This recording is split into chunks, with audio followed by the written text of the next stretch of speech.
Good evening. Good evening. Welcome. Savva here from Savva Talks Football. Or as someone has called me in the chat, Ricardo Savariano. Lovely. And that's Stewie in the background, the little pug. He's just going to have a little sleep. Just leave him there. There he is. He's having a little sleep next to his little mate, Frank. And listen, this is the fan phoning show. So this is the chance for anybody to come on and have their say about anything. Spurs have signed a player. Come on, have your say about that. Have your say about Enoch. Have your say about Conte, Paratici, about Champions League football, FA Cup football, any club you like. This is a fan phoning show for any football subject. So when I put the link in the chat, there will be a few rules. Please, please, please be stationary. Please don't be wandering around your kitchen making cups of teas, putting the kids to bed, whatever. Please have your camera on. I will not let anyone on from the back without a camera. So when you go into the room, you'll go into a little green room, and then I'll have to let you on without a camera. I will not let people on. Come on, and you can talk about whatever you would like. So I'm going to put the link in the chat, and then when people want to start coming in, I will see that. Just before we do that, let's just send this to Kuva, see if he's coming on. We have signed Danjuma, barring he fails a medical, which you would assume he probably wouldn't. Not many players do. What do we think of him? Lots of different opinions. Just been over on Henry Wright's channel. Some people think it's a good signing. Some people think he's terrible. For me, I don't mind the signing as such, as long as we also buy what we need, which is actually wing backs, centre backs, and a creative playmaker, or two of the three, or something of that ilk. So let me know what you think. Is he a panic buy, as True Blue has just suggested? Get your comments in. Please please subscribe. We've already got 155 people in here already. It's crazy. 39 likes. Smash that like button. And if you ever wonder why YouTubers constantly ask for likes, it sends their videos around YouTube and gets more fans involved. So if you'd like to come on, I will sporadically put the link in the chat, and feel free to do that. Come on. Guys and girls, look, I'm going to say this. Danjuma, for me, is he the greatest player I think we've ever seen at Tottenham, or going to have seen at Tottenham? No. Is he an option that's something different to Son, to Kane, to Kulusevski, to Richarlison, to Hill? Yes, I think he is. I think it needs to be. If you're bringing him in, give him game time. What we don't want to see, let me know. Do you want to see this? What I don't really want to see is you bring him in and then sit him on the bench for every game. I'd like to get him in. Let's see him play. Let's see what he can do. And then if he does a lot, you've got a 23 million obligation to buy. So look, that is what I would do. I'm going to pin the link in the chat as well. Brian Daigle's going to come on shortly, but anyone is welcome to come on. So let's have a look. Let's put this in. How do I do this? And let me pin that. I'm going to pin this message. Let me know if you can see the link. I've pinned the link. Let me know if you can see it. Look, what do we make of it? Is there a worry that this is a loan signing? Is the loan signing purely because it ties in with a Conte's contract coming to an end?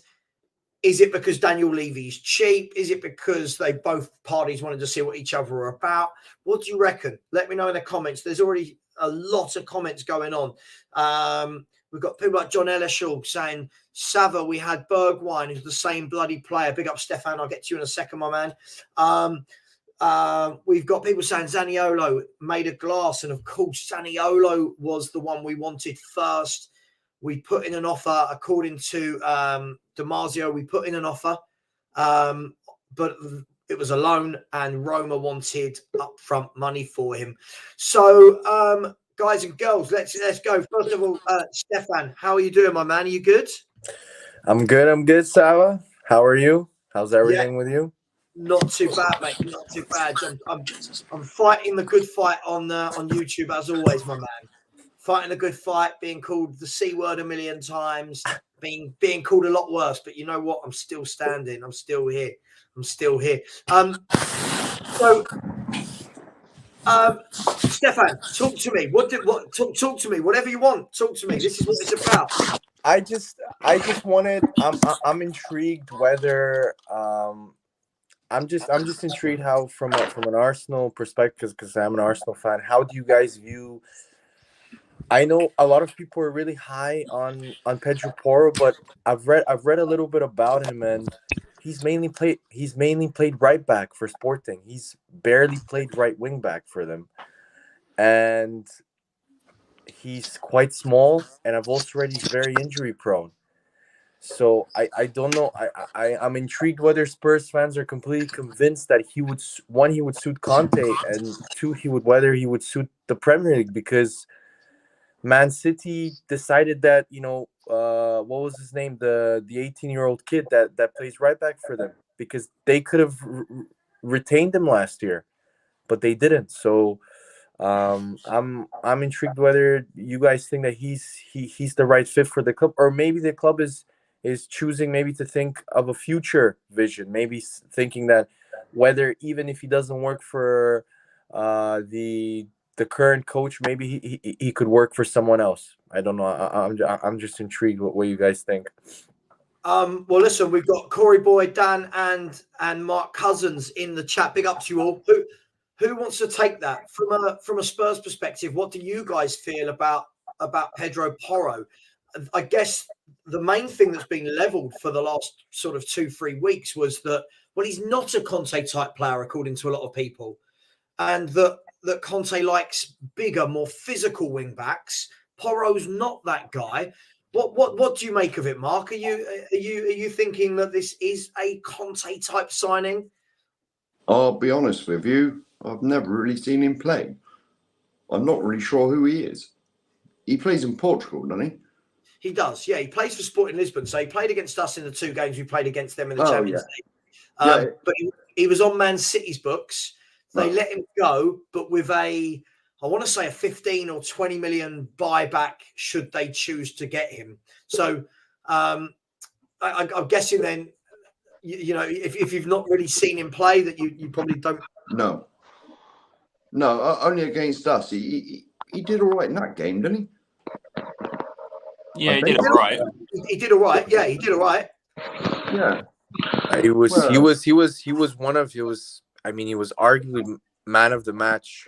I think it was the game in London. He was one of the best players in that game. So he did very well. He's very technical. From what I see, he's a very Pep Guardiola style player. He's very good on the ball. Very technical, very secure.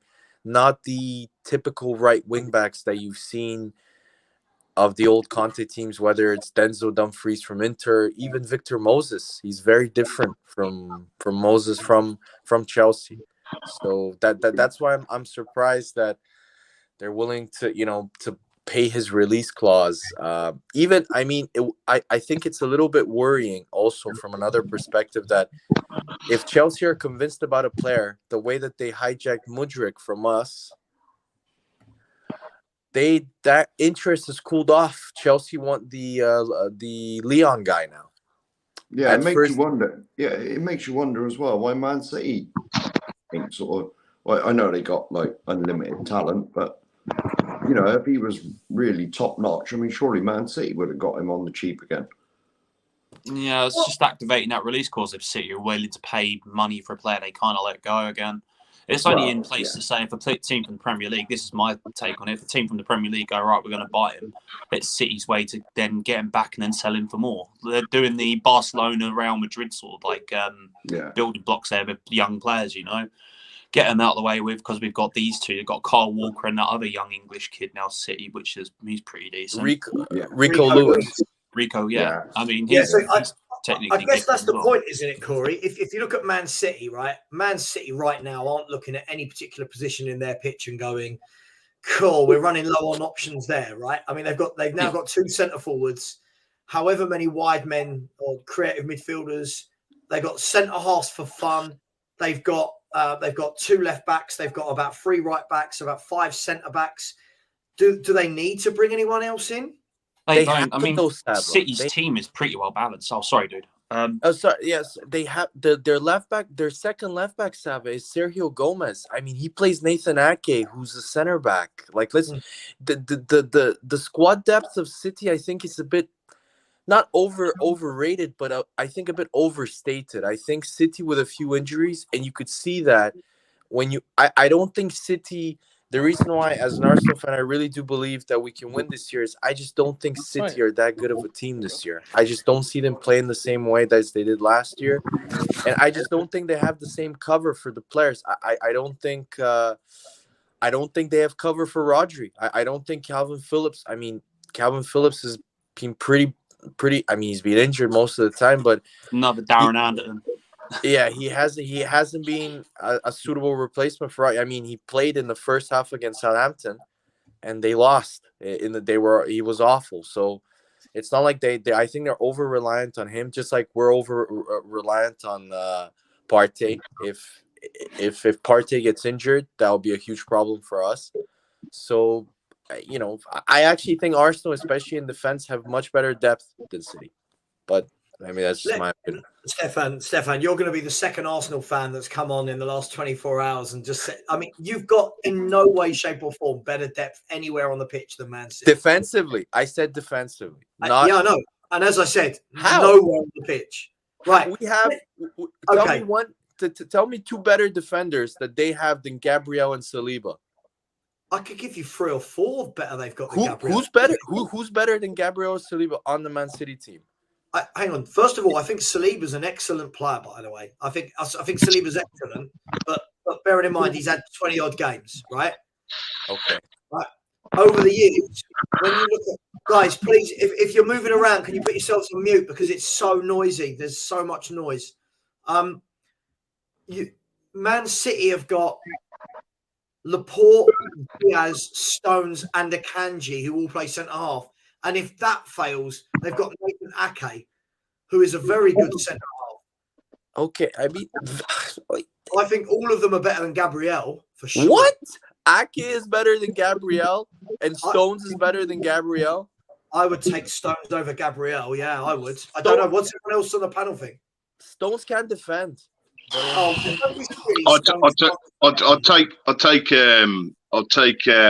not Ake, but I'll take Stones over Gabriel.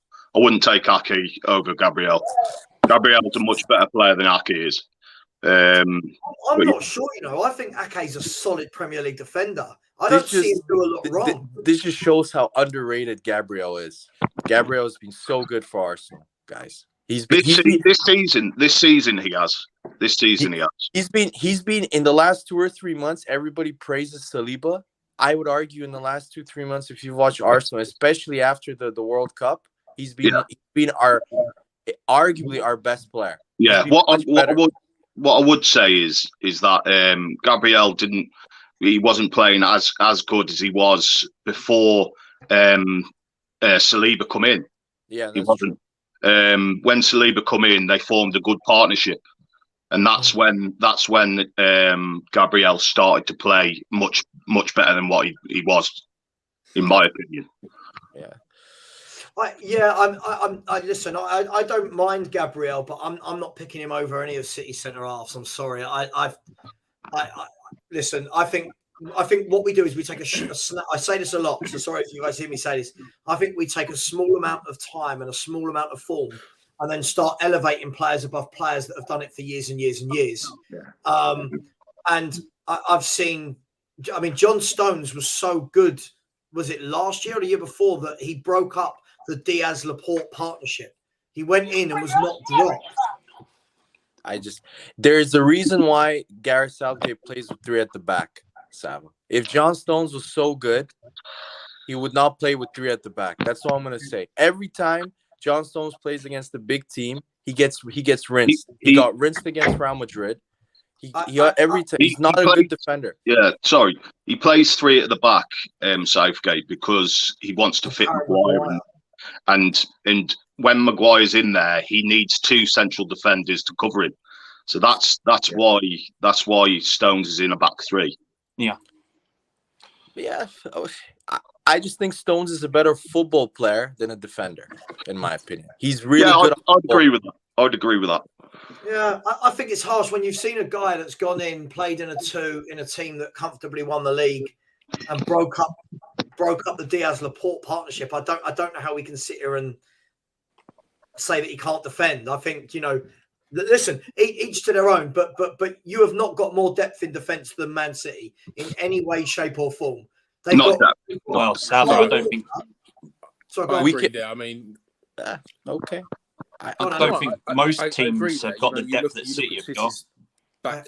Back 4, any team in the Premier League is going to take any of those players. I mean, saying that Arsenal's back 4 are still very good, but you just still better than us. Sorry. But guys, can I just make this argument? Do you not think because of City's dominance that their back 4 is a bit overrated?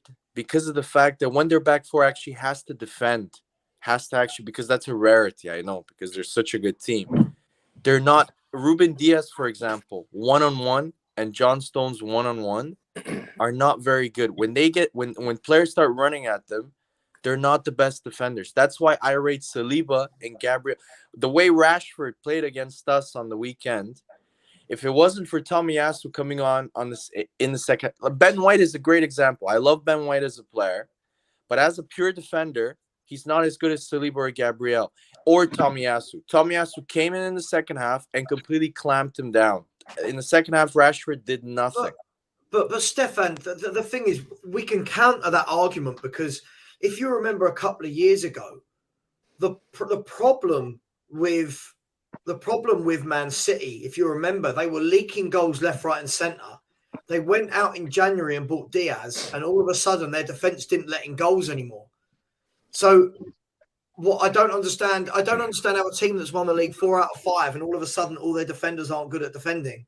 I feel like this is a massive overreaction because you're top of the league at the moment. No, it's not. It's their style, Savva. It's their style hides the deficiencies of their defenders. Yeah, but that's the tiki-taka style of play. Yes, it hides deficiencies of weaker players for the stronger players to control the tempo of the actual game itself. They bought defenders that suit their style of play. Exactly. The good thing about defenders that are good with their feet. Yeah. Is like the Maldinis, Exactly. The good thing about their defence is because they're so good and taking Kyle Walker out of it because he's such a fast player. Yeah. You don't need as fast as defenders as, say, for example, Saliba's pretty quick. I don't really look into how quick players are, especially with City, but you wouldn't need to have extremely quick players because their defence is so solid. There are teams in the Premier League that have very quick defenders. No, it depends, I think. Liverpool, the way they play, they need super athletic defenders because their high line is so high and they have to defend in such a compact way because their fullbacks push up so much that the 2 center backs have to cover a huge amount of ground. And that's why Van Dijk has looked for the first time ordinary this year because he's gotten older and the injuries have gone to him and he can't cover as much ground. The City defenders don't need to do it. If you see, Arteta has copied the Guardiola system. When they attack, they play with 3 at the back. So that's why when you see Ben White pushing up, Zinchenko shifts into midfield and forms almost a 3 with the actual defenders. He joins in. If he's in attack, then Ben White sits back. So that's how they actually defend. Listen, bro, I hear you, but let's be fair, right? City have won everything they've won for a reason, right? And yes, they're phenomenal with the football, keeping the football, giving their defence limited work to do. But the problem is, listen, I watched Barcelona for years and years and years under Pep Guardiola and that great team, right? And what was always said was, but the defenders aren't that good because the rest of the team was so good.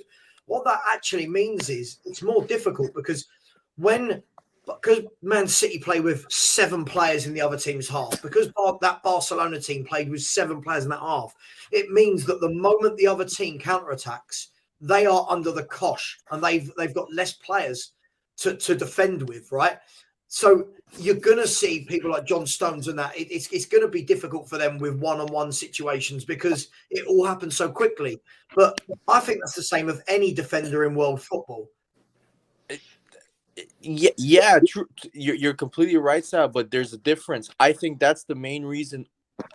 Their defense is the main reason why they don't win the Champions League, is because when they come up against teams like Real Madrid, teams that have, let's say, lethal forwards like Vinicius, like Benzema, the quality of Stones, I'm not talking about the quality as players, just as pure defenders, they come up short, and that's what happens. And that's why I think I'm gonna move on with this conversation. Just quickly though, the last thing, wasn't the reason for them not winning it like last year was they failed to finish their dinner against Real Madrid. They battered them from pillar to post. True. Couldn't finish their dinner, right? So whichever argument you want to look at, but let me go, guys. Danjuma, let's talk about Danjuma. We've got a lot of Spurs fans in here. By the way, we're going to talk about all subjects. It doesn't just have to be Tottenham Hotspur. What do we make of this? Because listen, as always, within this fractured fan base that we've got, I've just done an hour and a half show with Stel and Henry, and the comments in the chat couldn't have been more polarizing. Some people are like, "This is great! What a signing! He's a baller! He does this." Other people, typical Levy, he's on loan, and why have we bought him? Where do you all sit with this? Is this a good bit of business, or is this just not what we needed at all? I'm kind of on the fence with this one because I actually take Arsenal as an example here. You know, before Arsenal bought Saliba, I'd never heard of him. I'll be honest. Martinelli, never heard of him. A couple of players never heard of. I just think that maybe, I was saying this to my dad, it just proves you don't need to buy world-class players to win something. You know, Arsenal have bought young players here, and look what they're doing. This could be one of those players. You know, I looked at the stats when he was with Henry just before. He seems to be a good player. I look at players now and just think, could this be a young player like Arsenal have got that in 2 years' time could be winning us the Premier League for all I know? Right. So we're saying so what? Sum it up for me then. So a good signing, a bad signing, or a wait and see signing, and we shouldn't judge him early. Wait and see. I don't think until I actually see him play for the club, I can't say yes or no. It's a wait and see for me. Okay. And let me ask: Is anyone absolutely dead against it? Is anyone looking at this transfer in this panel going, "What on earth are you doing?" Right, Brian Daigle, and then I'll come to you, Akil. Mr. Daigle, hello, sir. How are you? I'm good, my brother. How are you and everyone on the panel and everyone in the chat? How are we doing?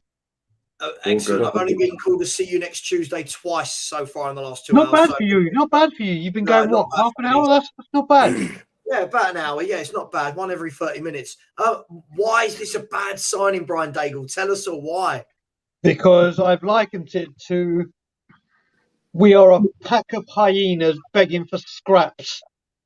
Going around, listen, this has happened because Zaniolo didn't want to come to Italy, or we didn't pay a release fee.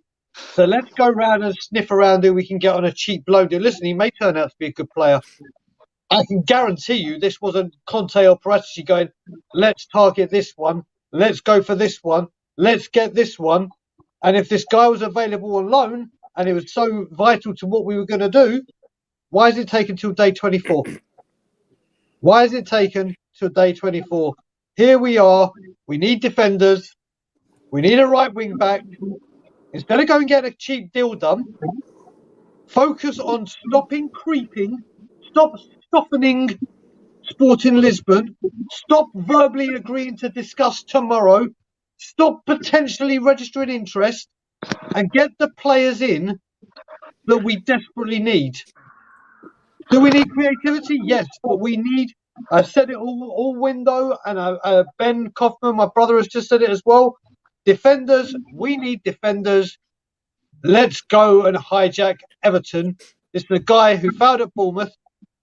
Yeah, right, did it right at Villarreal. Not a single person here was talking about this today or yesterday.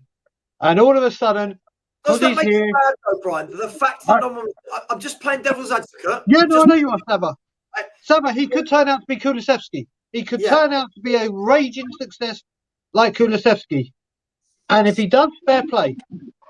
But this is not what we're thinking. It's another, oh, wait a minute, we can't agree a fee on a player that we desperately need, and they've been touted. So let's go. Do you remember when we couldn't sign, what's his name? The right wing back at Arsenal now, the Japanese player.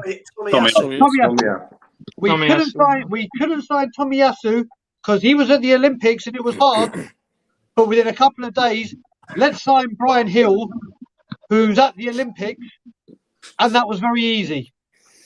So now it's very, very hard to get a player where we need a release fee paid for him, and it's fairly obvious what the price is. But let's go get a cheap deal in, and let's hijack Everton. The last time we hijacked Everton, it was for Musa fucking Sissoko. That worked out well, didn't it? Hey, he wasn't that bad, Brian. If anybody's on stream, if you're watching anything in the background, there is a lot of noise. I can either hear the show back or a TV. Sorry to be that guy. Listen, sorry, Akil, and then I'm going to come to you, Dan. And by the way, just chip in if people need to chip in. Just don't talk massively over each other. Welcome to the show, Akil. Where do you stand on this Danjuma? This Danjuma argument, good backup. Yeah, maybe. I'm an Arsenal fan, just as a thing, but I'm trying to be as objective as possible. No, I mean, I see you guys stream quite a bit. I'm a big football fan. Trying to be as objective as possible. It seems as if Spurs wanted to sign a right wing back for Conte. It seems like Pedro Porro was the priority in this transfer window. You guys couldn't get him, or still are negotiating. And it seems like, okay, who can we sign last minute? And I never heard Danjuma linked with Spurs the entire transfer market. And all of a sudden, you guys hijacked him after his medical.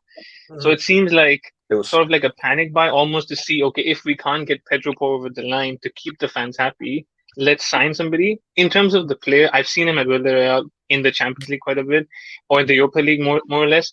He seems decent enough, but is he the player you need right now?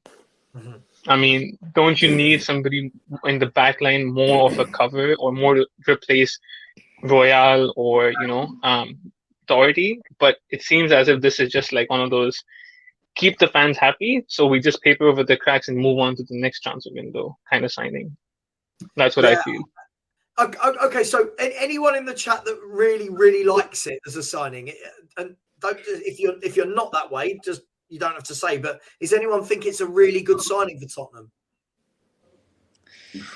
Oh, that's damning. That's damning, isn't it? I mean, look, guys, let's try and throw some light. And I'm just sitting on the fence. It's my show. I've got to try and do something, right? This is a guy that got 22 goals last season playing for Villarreal in a very defensive team, we should say. He's got 8 goal contributions in 13 Champions League appearances. He's played in the Premier League before and has got experience. Are we not taking any of that into account? Dan, let me come to you. You haven't spoken yet. Are we not taking any of that into account? Are we literally just going up? See you later. First of all, good evening, everybody. Good evening, mate. Obviously, it's a panic buy, isn't it? Clearly a panic buy. If we wanted him, we would have got him ages ago. The name's just cropped up. That's just a desperate buy. We need to get players in, and so there's not a plan. But about the player himself, what I know of him, last year in the Champions League, he was excellent. Clearly a talented player. I think looking at our team, Son obviously needs to be dropped, and he could just slot in there on the left and see how he gets on. So look, we don't know, do we? We don't know how he's going to get on. We'll just have to wait and see. But at least it's a signing at last. I mean, I think this is the key thing, guys. For me, I look at it two ways. Look, I agree completely. No one was talking about Danjuma should be joining Tottenham. It wasn't linked to us at all. I get all that. My thought is now this on it. If he's come in, play him, right? What I don't want is us to sign yet another player, comes in, sits on the bench, we don't give him any minutes, and then people go, and then people say, well, you know, he's got to learn how to get into a Conte team. We're talking about a 6-month loan deal, right? Or is it 6 months? Is it 5 months? 6 months, whatever it is till the end of the season. So is there any harm? I'm just going to ask Guy, no, I'm risking the wrath here of loads of Spurs fans. Is there any harm, like Dan said, in him coming in and playing instead of Son for a few games and seeing what he's got? Is there any harm in that? Well, he ain't going to do no worse, is he? Well, that's an argument towards it, right? Son's awful at the moment. There was no harm in Forster starting ahead of Lloris, but that never happens. So I can't see as to why Conte would decide to just drop Son and start playing Danjuma instead. For sure. I completely agree with you. But other than that, is what we're saying is we've bought him, so we've got attacking options off the bench, and we're just never going to veer away from Kane, Son, and Kulu.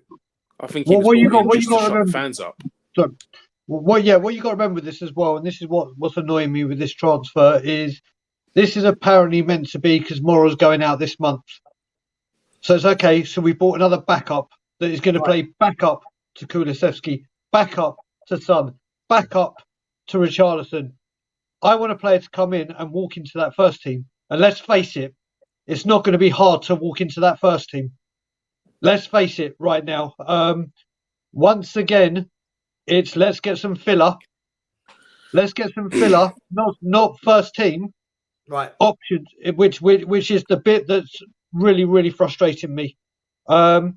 Listen, like I said, there's people saying, listen, Kulusevski and Bentancur were like that. And listen, that was like that. They came in last year and they absolutely smashed it out of the park.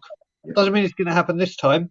And right now, we can see that back line is an absolute shambolic state, apart from Emerson. Romero.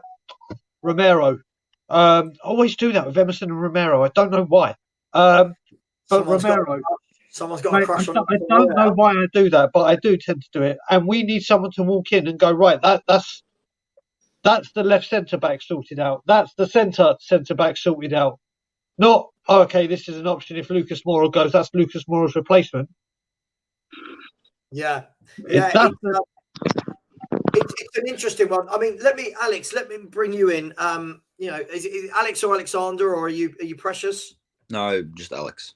Just Alex. Okay, cool. I mean, Alex, is this news harder to take for Spurs, for the fans that aren't happy with it? Is it harder for them to take because this is our first signing of a window where I think pretty much the whole fan base is in alignment that we need wing backs and centre backs? Yeah.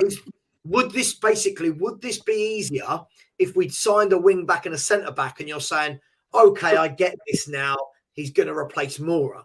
Is it because of the order it's happened? Yeah. I think the signing it was situational because it has a lot to do with Lampard. You know, he was the one who actually convinced Danjuma to come to Everton in the first place, and he gets sacked like during the same period of which he was going to come to them. And I mean, you saw Onana today. Gordon didn't even participate in training. You know, the entire place is a shithole for them in Everton. And I think his plans, you know, with just how he envisioned himself going into to Everton, like, maybe saving them from relegation, that was his plan. But now with Lampard not being there and them not having a manager at the moment, just everything being kind of a mess right now. I don't know who's responsible really for if it's still Paratici or if he's like backed off. I don't know yet, but someone had to, see that.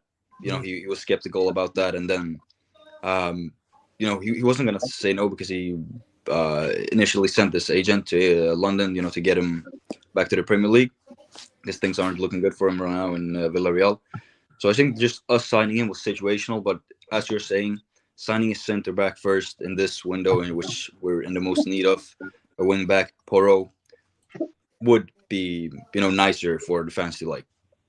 have at first. But I think it's also that with centre backs right now, if we're really going to sign a good centre back that can walk straight into our starting 11, it's going to cost money. And just Levy during his January budgets, if we want to say that, like it's at max 40 million euros, pounds. Like that was, we spent in total, what was it, 35 on Bentancur and Kulu last window. Even though they were both sensational signings, they were pretty cheap for their caliber, in which they affected our team. But signing a centre back right now, like there is talent out there, but just if we want to go for some improvement that's going to walk straight into our 11, that's where Levy comes in and makes it an issue, because the money's not there, and it's the January window. We can't spend this big,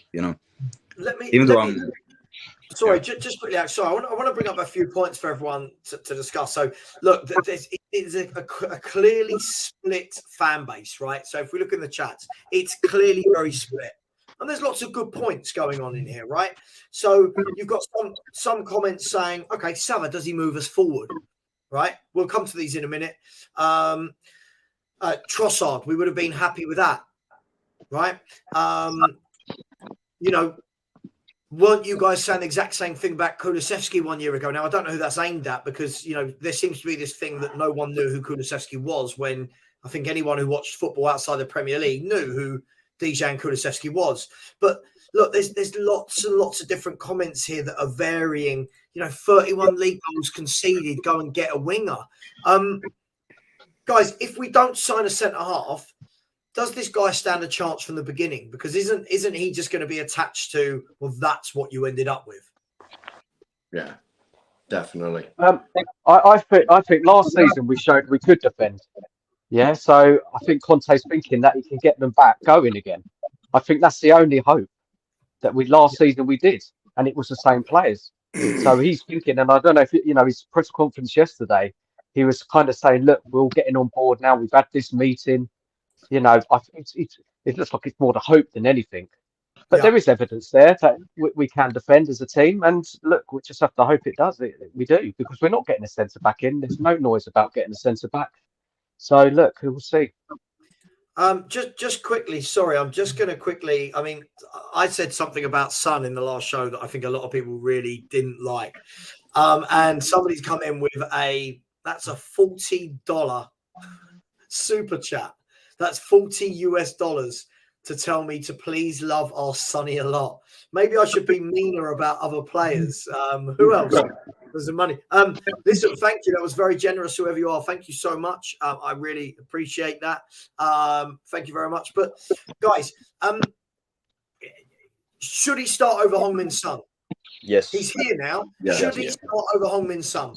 Yes. At the moment, yeah, without a shadow of a doubt. I can't see anything that Son's done this season at all that's been good. What did he do last night, apart from lose the ball? If a player would leave the club that I would be upset about, it would be Son. But right now, if he left tomorrow, I wouldn't miss him. No.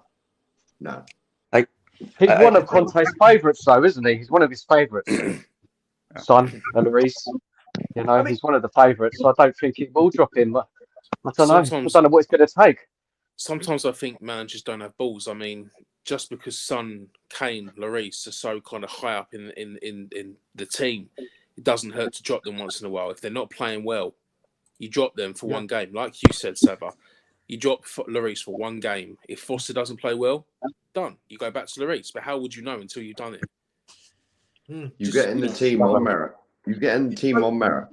So it's interesting, right? It's interesting that, when I've said, right, does anyone particularly like this signing? Not one person went, me, not one of you, right? In a sample size of 9. Yet when I asked the question, should this guy start in front of Heung-min's son? Nearly everyone's gone, yeah. And I just find it funny. I don't know, what is it then that we don't like about the signing? I don't understand.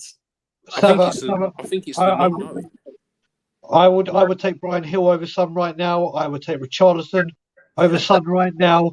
I would honestly. I'm a huge Son fan. We all are. Let's face it. Every single Spurs fan for the last 7-8 years, whatever you want to call it, has been a huge admirer and lover of all things Heung-min Son. In the first season that he came, he struggled, and there was talk that he wanted to leave because he was finding it hard to adapt to England. Obviously, then he's gone on to do everything. In that first season, we loved him when he was struggling. We love him now. We love him now, and it's for his own good. We're not saying we drop him, we hate him, and we don't want Son in the club anymore. That's not what we're saying. This guy has unfortunately had to play week in, week out when he's fit, 90 minutes for a majority. Excuse me, I'm about to sneeze. No, I'm not. Yes, I am. No, I'm not. Yes, I am. And Bless you. Thank you. And it's literally come to the point where he's the diamonds in the house. Sue Smith, big up, darling. So yeah, he's just been overplayed constantly, totally and utterly. And this guy needs a rest. Just because you say he needs to be dropped, he's not been having a good season, doesn't mean we hate him. Doesn't mean he has to leave the club. He's having a bad season. It's this sentimentality that we've spoken about, Savva, where if a player's been really, really good for the club, you can't say a bad word about him because look what he's done. We're ungrateful. We're this. For the love of God and for Son's well-being and for Son's form and for Son's mental health and whatever, he is not playing well. And in all honesty, I don't know how other people on the panel in the chat feel. How he didn't get a red card for that challenge yesterday, I don't even know. Yeah, it was close. I don't know. That was a red card all day long. And maybe a 3-game suspension may have been the rest he needed to come back and light the Premier League up. We said after the hat-trick against Leicester, now he kicks on. He didn't. He scored in the Champions League. Now he kicks on. He didn't. He scored against Crystal Palace. Now he kicks on. There's only so many times you can say that before it's like, and for his own well-being, and I love Son. I hope he finishes his career at Spurs. I hope he gets his form back. But he needs, for his own good, to come out of the team. Yeah, I think. Sorry, go on. Sorry, sorry, go on. Yeah, what I was going to say is I think Conte feels that he does not have a player to replace him on that left, and that's why he keeps sticking with him. I know what he's done in the past. I just think and now maybe with this new player coming in, he might actually drop him because a natural left winger we don't have, do we? You could try Gil, you could try Gil, Perisic maybe, but yeah, that's what I think. Yeah. I mean, okay. Let's move away from. Let's move away. Let's have one of the guys that hasn't spoken yet. Let's move and talk about Pedro Porro, because this is. We started talking about him earlier. This is a real conundrum. This one. It seems like we've been after this guy for the full 24, 25 days that the transfer window's been that it's been in effect or been open. Yet we just seem to be a few million shy and cannot get a deal over the line for a bloke where we absolutely know the price. It's not like we can haggle, right? It's not like normally when we say Levy, he wants to wait till the last week of the window to knock 10 million off. They've told us his price. Guys, look, I want to have the debate. I know we started talking about this earlier, Mark. Is this an Antonio Conte type signing? Because I've been told all window this is not his type of wing back. Well, who's you saying this Levy that wants him? I'm not saying. I'm asking questions, man. No, well, if it's not, then why is he here? I mean, if I wanted something at work and they give me something completely different, I'd be like pissed off, and I'd say, what's going on? But he don't seem to say anything like that, does he? So but all I can gather is he must have said, oh, you do, or get him. But as per usual, we know how much it is, 45 million euros, whatever it is. Yeah, just pay it. So guys, why haven't we paid it yet? Well, we all know. We all know why we haven't paid it. We all know why. The penny pinchers, that's why. Penny pinchers. It's just the same old. Same old. Yeah. I think I'll just jump in here. I think why there's a stall on it, or why there's it hasn't been done sooner, is because of Conte's future for me, and whether whether there is going to be a new manager coming in to fit a Pedro signing. So I think that's something behind it, in my opinion. Surely anyone whoever's the manager is surely. Sorry, just going to add one thing very quickly about Porro. Just so you know, I was sent the message 52 minutes ago, and it was tweeted by Tottenham Tears. Take this what you will, and it's Chelsea are tracking Pedro Porro as THFC's meeting tomorrow will likely decide if he moves to Spurs or not. Yeah, I've seen that. Make of that what you will. We know there is a right back because of Reece James, and let's face it, if it's a €45 million asking fee and Chelsea get involved, guess what? Okay, 45 million, bang, there you go. Yeah. See you later.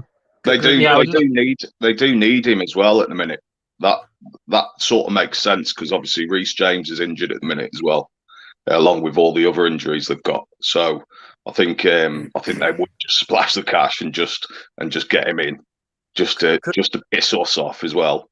And obviously, you know, they need a player in that position at this moment in time. So that sort of makes sense. That does. I was just going to say, don't make, looking at this transfer window, don't make Porro your Mudryk. I was just going to say, if Chelsea are involved and it's 45 million asking price and they don't get gusto, they're going to pay the money and you're going to be short of 5 million. Same what Arsenal were with Mudryk. So don't lose out on a 5 million transfer. But again, I've heard a lot of comments of penny pinching, and that's what seems to be happening. But it does seem like if Chelsea are interested and if Fabrizio picks up on it, then it could be like they could sweep in on him if Gusto doesn't agree and Leon don't agree on the move. And that could be a big, big loss because then you're panic buying in the last few days of the transfer window. And then, yeah. That's a good point. Does anyone believe then that if the Pedro Porro deal, I can't believe I'm going to ask this, if the Pedro Porro deal doesn't go through, does anyone else believe we've got a plan in place? No. Yeah, no. Forward. To buy another forward, yeah. I think they put all their eggs in one basket with Porro at the minute, and they're trying to get the deal done. I believe the deal will get done tomorrow. It won't sign tomorrow, but I believe they'll agree a fee tomorrow. If they don't, then it's going to be a deadline day rush for a right back or a right wing back. Could I just say something about Porro quickly? Sure. Just when you said about that he isn't a Conte type signing, I've watched him a lot for Sporting this season. I mean, just their recent game, he assisted their first goal, and he even took the penalty for them and won them the game 2-1. He's a scoring, proven right wing back that goes forward. We saw that in the games against us in the Champions League. He goes forwards, even though he might not be as stable defensively going backwards, but forwards he's everything we need, and he's a prospect in that manner. That's a Conte type wing back, that adds usually more to the attack than defense, because we have 3 center backs that can make up for that. Not in this case, because we don't have any good center backs except Romero, but in Conte's system that's how it works. So just because he's like a few centimeters short, it's 172 centimeters, still I think he's the perfect RBB sign for us. But just with us having 4 right wing backs at the club, I think that's the issue. I think we have to offload either Spence or Emerson in just on loan, whatever, because 4 right backs are just we couldn't have 3 left backs. That was why we sent off Reguilon. Conte didn't. He chose between Cesc and Perisic, and having 4 right backs, I think we just have to try and. I don't know how. I think two have got to go out, right? At least one's got to go out if Porro comes in. I can't see in any which way in that you have Spence, Doherty, Royal. Not that I'm saying these guys are actual footballers, but no. All 3 of them plus Porro. Yeah, but I don't get why it's so difficult. Spence is not going to get game time on Conte. Why aren't we sending him to a Premier League club that doesn't need? Crystal Palace are in need of a right back. Brentford, their right back isn't good at all, but they're still making it. They're still playing good football. Like, send him to a Premier League team that is needed. It's not that difficult. Alex, sorry, just quickly before I'm going to come to the 2 guys at the bottom in a second because I haven't spoken yet. But just before I do, couldn't the argument be with sending Spence out to a Premier League club that Spence is a right wing back, right? He's not a right. And when you look at it, how many clubs play the wing back system? Where does he go to get exposure as a right wing back? Because from what I saw of him at Middlesbrough, he's not a defender. He's not a out and out defender. So couldn't there be that theory behind it that he doesn't have anywhere to go? Brentford plays. They play with a 3-back line and 3-5-2, right? I'm quite sure they do. Yeah, they do. Brentford would be a really good fit for him, especially when they're with the football they're playing right now. Tony scoring a lot. I just think of that team generally. They're quite young. It's quite a young team. Brentford. I think it would slide right, like open instead of. But I think just again, it's our executive dysfunction. We're just taking the contact. Just being around there. Okay, if we know that some players, either Spence or Emerson, have to go on loan, then why aren't we actively trying to find a club destination for them? I completely agree. I don't get it. I don't get why it's so difficult. Like maybe it's a case that no one actually wants them because they're so bad. Well, that there is that as well. I mean, guys, I want to come to the two chaps at the bottom. I mean, where are you with all this? I mean, you've got Spence that can't get a game. Royal and Doherty don't seem to be fancied. Neither of them can sort of hold down the spot. You've got Porro trying to come in. Man City can go and get Porro for 15 million or whatever their buyback is. Chelsea might want him. What do you two guys at the bottom make of all this? Hi, guys. Hi. Go on, where you go, mate? I'll let you go first. All right. Hello, guys. I mean, Porro, if you look at Porro, the signing itself for 45 million euros is not that much. For a big club as Tottenham, we should be able to pay that. But the question is he a Conte type of player? I would say no. He is a very good player who is very technical and fast. But it's not a Conte player who should be very strong, who should be very physical also in duels, and very good with his heading. That's not a profile that Porro has. Could Conte compromise? Yes, he could. He could get a lot of attacking from Porro. Because on our right side, if you look, Kulusevski usually tucks in. From the right side, he goes inside. But he needs someone that can overlap him and that makes also space and that can also stretch the defense of the opponents. Doherty is not fast enough. Emerson, he can't dribble. So that's a massive problem on our right side. So if you ask me, okay, Porro, would you have him at Tottenham? I would say yes, because the alternatives are not there yet for us. Okay. And Dean, I mean, look, it's difficult because I suppose that not a lot of people watch a lot of Portuguese football. So I think most of us are basing this on what we saw of him in the Champions League. But what do you make about the right wing back situation? I just want to reiterate, there's noise coming from somewhere. I just want to reiterate what Brian said earlier. We should be buying central defenders rather than attacking players. I've been watching this club since 1980, so I've seen us win things back in the day. Keith Birkinshaw and the like, and Gascoigne and Glenn Hoddle, and it makes me very sad, really, sometimes when I see it all going on and all the rest of it. Like I said to Stallion last week, I'm not a booing player person or a booing manager person. Yeah. But I do boo that fucking wanker at the top. Because at the end of the day, you ain't telling me they don't have enough money to give the players to this guy to play his system.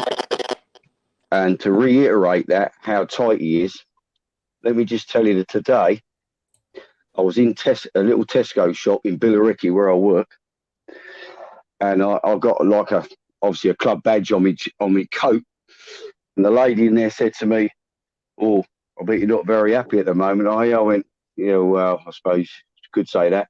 And her husband's a big Spurs supporter. I don't know what his name is, and I won't tell her what his name is, but he worked for the club for 4 years, right? And she said, he's as tight with the workforce as what he is with buying players. So the whole club has run tight as a bull's arse in June. So going back to Porro, I've only seen him when he played at the stadium, which he seemed to be done quite well. So I can only say it's an upgrade on what we got. Yeah. I'm a bit sad for Spence, really, because he looks a decent player in the Championship. Yeah. And I just wish that he'd be given a few games in the cup games to see what he can do. Not just 1 or 2 bloody minutes, because you ain't never going to... Obviously, we don't see what he's like in training, so we don't know. I just feel quite sad for the kid, really, because we'll end up ruining his career otherwise. So we need to... But let me ask then, sorry, I've put people on mute, so if you do need to talk, unmute yourselves, just there was a noise coming from somewhere. Is any of this on... I mean, it's difficult because if Conte doesn't want him, he's not going to play him. But when you see the alternatives, doesn't anyone else wonder why we've not been seeing Jed Spence at all? Like, not even against Portsmouth, not even against Nottingham Forest B team in the League Cup. He's not even given a start against those 2 teams. So, how much of this sits on... Again, look, obviously, Levy buying him as a club player, but surely Conte could have given him a game, couldn't he? Well, surely. Can I just very quickly, can you go back to that comment from Steve? Just so I just address this, then I'll let the conversation carry on. So, just so people know, at the moment, there is a planned protest on deadline day at the training ground. Times to be confirmed. I don't know if it's going to be... like we did last year, starting from early in the morning and staying till late at night. What we found with Saturday is we were there for a good few hours and we got everything we needed accomplished. We got the press, we got the local, the TV, we got social media ablaze, and it did everything. So training ground to be confirmed, but that will be going ahead. And Manchester City, we got told when we were doing the protest outside the training ground, why aren't you doing our match day? Why aren't you doing it where it's most effective? Now, last season, we were outside every single home game. And, of course, there was a lot of vocal noise from people that could make the protest, were going to games. And, obviously, the worldwide fan base obviously can't get to the things. But we will be back there before Manchester City. So if you're down there and you are going to the game and you are Levy out, don't go into the pubs and spend 2 hours before kickoff waiting for hours for a beer. Buy a couple of cans and come and join us. Come and stand with us. The more people that come to that, the better understanding we have of what we can do inside.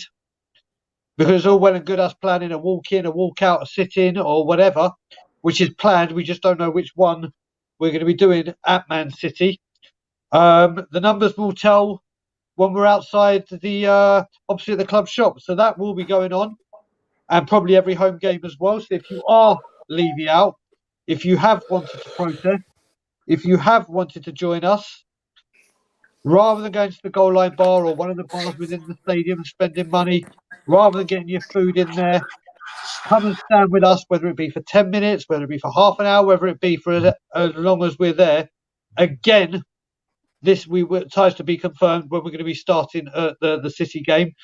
But I will be constantly putting it on my Twitter and social media. The one to check out in regards to reliable information of what events are going on, follow the Twitter handle Change for Spurs. That is the group that we're with, and they are the official ones that are putting the tweets out and letting people know. They're being, the way we've approached this, rather than being one of those toxic and just going for Levy, we're being very, very middle ground and trying to get debate and trying to get ideas and trying to speak to both parties. So that is the one to check. But there will be deadline day. Manchester City were organising something.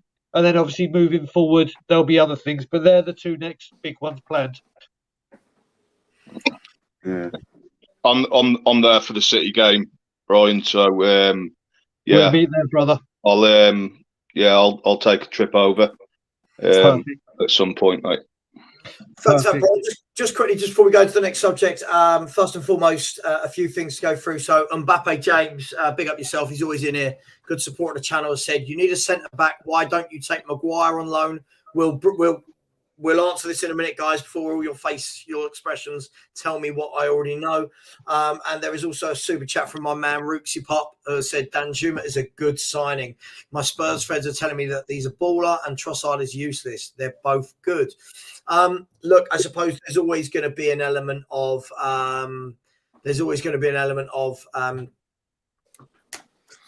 of that biased nature, I suppose, from different fan bases. You know, we didn't get this player, good. We didn't get him, he's crap, but we got this one and now he's brilliant. Also, welcome. There's a new channel member as well. So big up to George, who has become a channel member. Anyone can become a channel member if you like. And please, selfishly ask, please smash the like button. There's 340 people in here, only 109 likes. So please do that. Right, guys, I'll open the floor up. Harry Maguire. Forget whether it's alone. Forget whether it's right. Harry Maguire. Can anyone take him? Can anyone put up an argument for this man? Move along. No. What was the next? Can I explain why, Savva? Can I explain why? Go for it. Because we need pace in that back line. We need players who can run and defend high. He's slow. He's no good. No way. The only plus I can see with that is that we need aerial ability in both boxes. And he can score. And Maguire does play and fit in a back three in that centre. So they're the only plus signs really that I can think of getting Maguire in there. Yeah, I mean, anyone that wants to adamantly go against Harry Maguire joining under any circumstances, please feel free to speak. Well, I mean, he's a experienced Premier League player, but at the moment we need a little bit of a more of an aggressive defender like Romero. Conte plays with the three at the back. The one in the middle should be the one who is like a regista, who should spread the balls and also be like a coaching type of player. The ones on these sides has to be like a very aggressive players that take on the ball and are more of a handful for attackers. Like, for example, Skriniar, Hankapi are almost like a Romero kind of players. So if you ask me, okay, what do we need now at the moment? Our defense is leaking. So if you say, okay, let's get Maguire is not a defender. He's more of a, he's more of a ball-playing defender. And that's what we don't need at the moment. We need to close down the defense. Yeah, listen, I don't disagree with you in parts, and in a minute we're going to talk about Romero as well, because I feel like this guy is mad. I'm going to say it, I feel like this guy is really overhyped. But Maguire, listen, the argument that I keep hearing from people is, look, he does play in a free, plays in a free for England, and he looks good. But isn't sticking Maguire with his lack of pace next to Dyer, next to Romero, aren't we starting to become a little bit flat-footed in there? Well, it wouldn't be next to Dyer for me.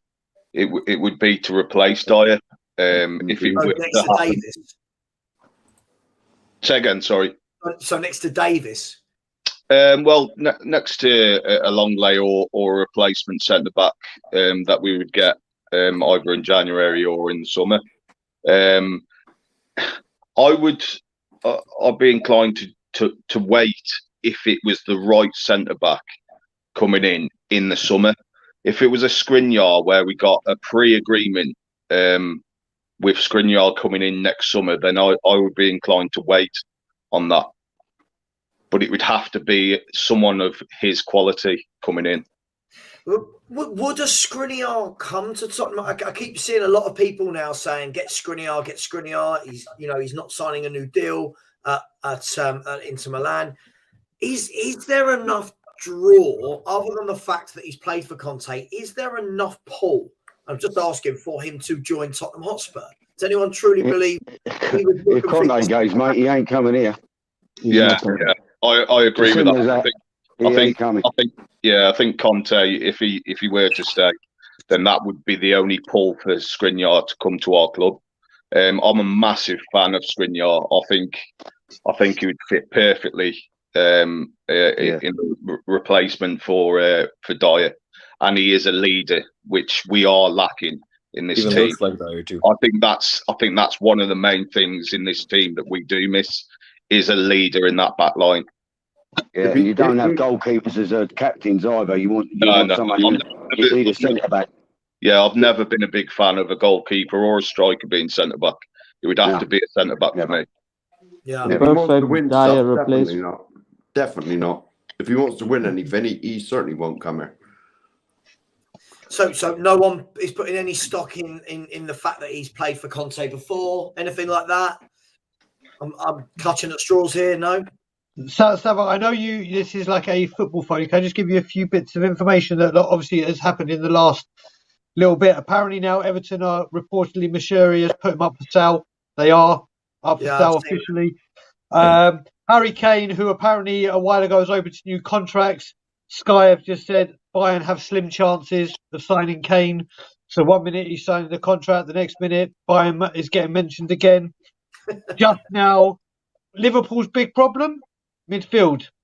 What's happening? Liverpool firm favourites to sign Bellingham. Yeah. Let's not go around like a pack of hyenas and hijack people. Let's get our number one objective, no matter what the cost, and let's do it. And and I expected Bellingham to go to Liverpool anyway. I expected that to happen. I guess we're talking in the summer, right? We're not talking in this window, are we? Who knows? But you know what? If we went and dressed it and got Bastoni or a Skriniar or whoever in for the summer, I'll be delighted. I'll be like, wicked. Yeah. We know they're done. They're coming. They're locked in. But this is what I'm saying. No. We all know that until this is what I'm saying, Brian. This is what I'm saying. If we did have a pre-contract agreement for a player of that class, like a Skriniar or a Bastoni or someone like that, I'd be happy with that. And I would wait until the summer. And then, at least we know there's a plan to get these players in to get us to that next level. Do you know what I mean? They're only coming here. We'll never get to the next level with Levy and Enoch, at the top of the tree. Well, with these Levy out chance, and they could change their strategy and plan if pressure is put on them. And that's one of the reasons why there is Levy out, is like myself and Brian Dagan and people like that, is because they want to put pressure on the owners to get us to that next level. And that's what we want at the end of the day. Challenge for honours. There's one thing that I've noticed here. I mean, I've been going on Stell's channel a couple of weeks, and it's first time here. I follow Henry as well. Is that the communication between the club and the fans is damn bloody appalling. Yeah. Absolutely appalling. Well, we don't get any. Would you not think, if you have thousands of fans in the South Stand singing "Leave You Out," which has happened, and I've done it myself, is that you think, Christ, we're going to have a problem here. He needs to address it. If he's a chairman of a football club, he should be able to speak.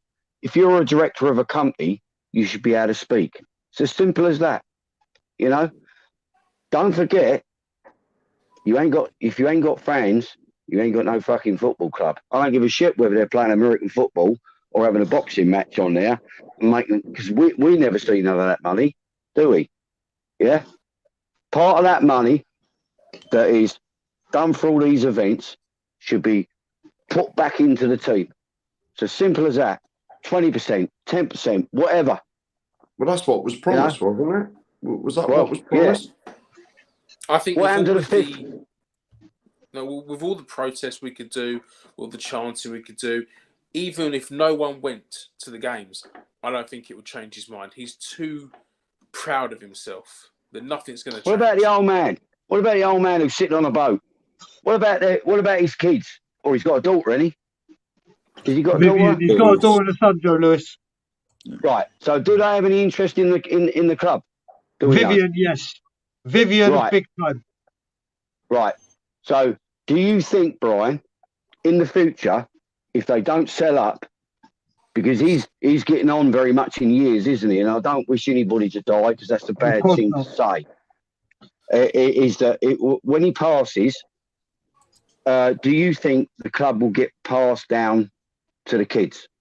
So from what I've heard and what I know, first of all, I just want to address someone that Phil blogged. Where drummer 3354, have any of us Muppets bothered to approach the club? Funnily enough, I don't have £7 billion in my back pocket to approach the club. If I did, I would. I'll say it once again. I'll lend you 5 of it, Brian, if you can find out. Brilliant. Superb, mate. Whack it on my tab, mate. I'll call Geneva and move some numbers around. I've said it again. Do you reckon the Newcastle fans all got together and said, let's get them? Do you reckon the PSG fans all got together and said, let's get them? Abramovich or Bowley for Chelsea, it wasn't the fans that did that.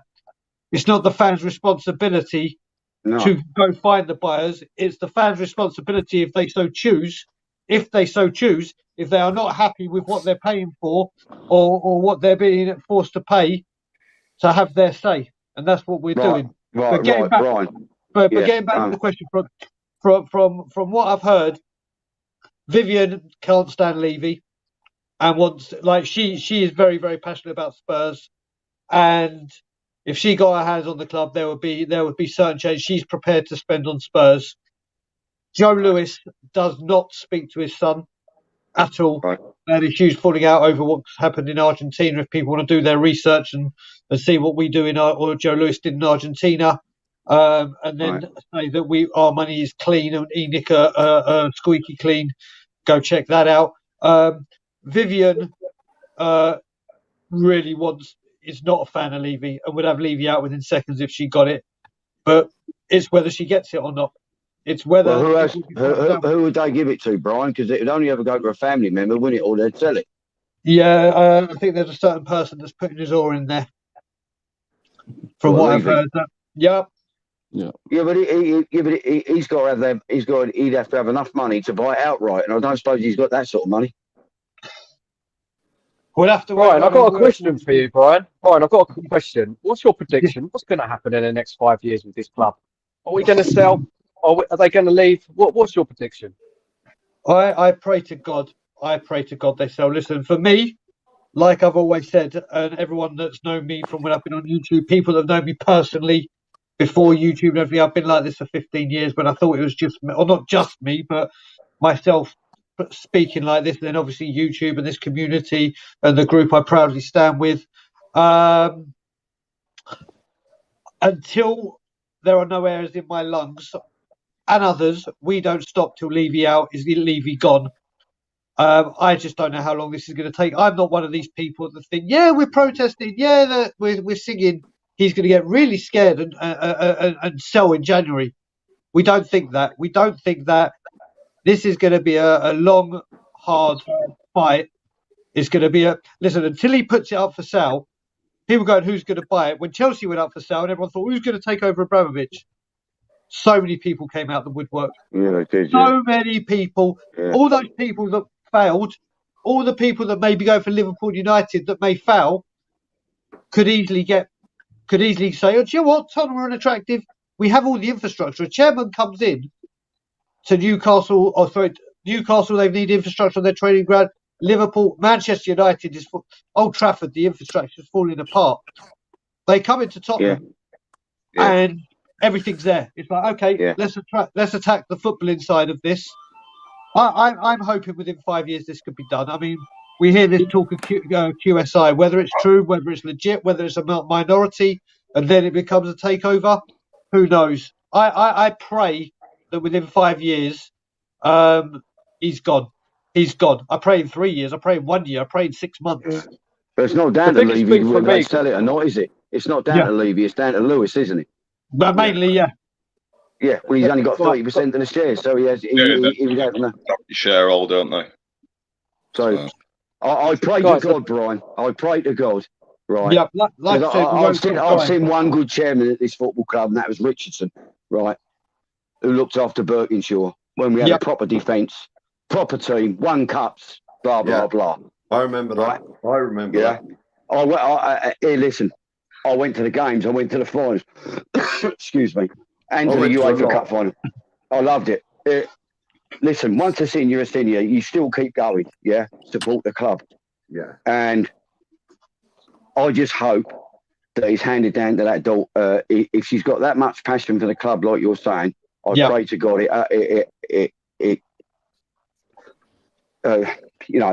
happens sooner rather than later. Yeah, the biggest thing for me, guys. I know it's going to be a bit quiet, but what do you think about Qatari thing? Yeah, of today? Today? Say that again. Sorry, Adam. I didn't catch that.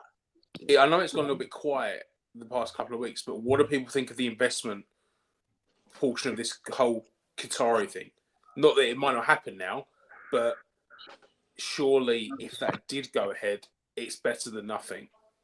Well, they're only willing to put up 1 billion, aren't they? So that would be a minority share. Is that 20% or 30%? Yeah. So I don't know exactly. I don't know exactly. Don't know if that would change anything at the club. To be honest with you. Apparently, doesn't Levy work with him anyway? They're on some panel, aren't they? Some sporting panel. I forget what it was called, but I read somewhere that they're on some council or panel or something that they're both involved in. Can anyone enlighten me? Say that again, Mark. I don't understand. Oh, did I break up? Levy and that QSI, they're on some panel or some commission or well, very friendly. I think I know where you're getting at. I've heard some things that they have done business together before. They've been on, as you said, some kind of panel or board where their paths have crossed. I'm not too sure what it is or when it happened or how recent it was or if it was a success. But I've heard that story, but I just don't know enough of it to say this is it. They're both in the same once a year or something. Yeah. To do with this commission or panel or something, whatever they're on. I think. Look, I don't want to spend. Honestly, I don't want to have a whole show about Levy out. Otherwise, we'll literally just be all depressed. But look, what I think we all hope the same thing, that one day they put it up for sale and someone comes along and buys it, knowing that the infrastructure's there. As Brian says, they literally don't need to do a single thing to this club other than on the pitch. And I know that sounds strange because it's a football club, but most other clubs, there is a lot that needs to be done, right? Spurs, we've done it all backwards, and now we need it on the pitch. Guys, I want to talk about Romero. I don't know about anyone else. I'm not impressed with Romero at all this season from what I'm seeing.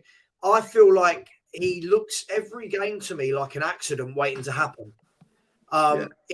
Listen, I knew he was rash last year, but I feel like he's flying in more than ever. I feel like he's running out and making tackles that he just has absolutely no need to make. What's anyone's fault? Is he suffering from not playing next to someone better? Or is he overrated? Is he just not improving? What do we all make of Cristian Romero? I think he's dropped off. The form has dropped off from last season. I think that the way we play, where we just sit deep, we're inviting pressure all the time, does not help. Clearly that's a massive reason. I think that we're just not. If you look at him at Argentina, he's not under that amount of pressure like that, isn't he? Because Argentina have the ball more. So I think that's the reason.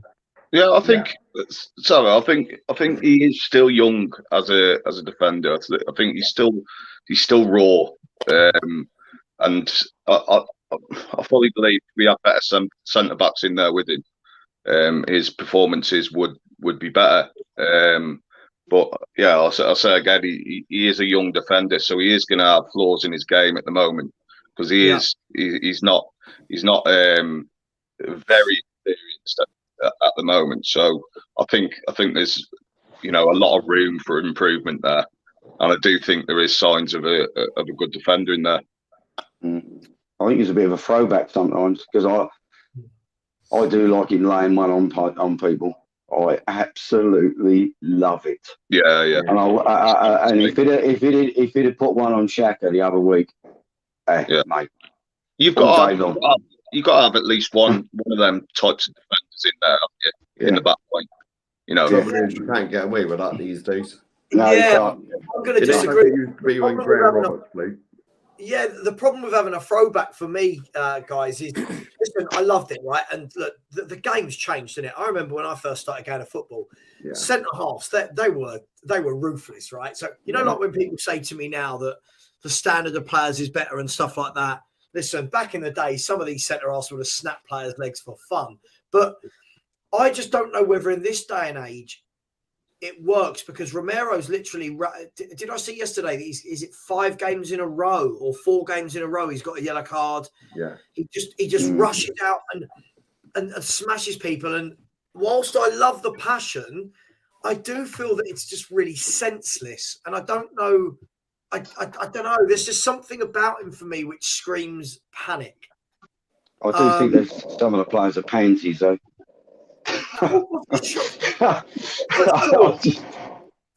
For sure, but look, he just runs. I mean, in the Arsenal game, let's be honest, who here thinks he should have been sent off? I mean, the number of fouls that man made, I thought he was really lucky to still be on the pitch. He's got a yellow card 5 in the last 5 games, hasn't he? Right, that's my worry with him, and I know players will evolve and they'll change, but do we think that comes out of his game? Not completely, but do we think that calms down if he gets a couple of centre halves that are quality next to him and that can read? I think so. Definitely, yeah, for sure. Like when we signed him, Paratici said it himself. You need someone next to him who can also coach him. So from the start, it was already said in the newspapers, about Romero. He's a very harsh player.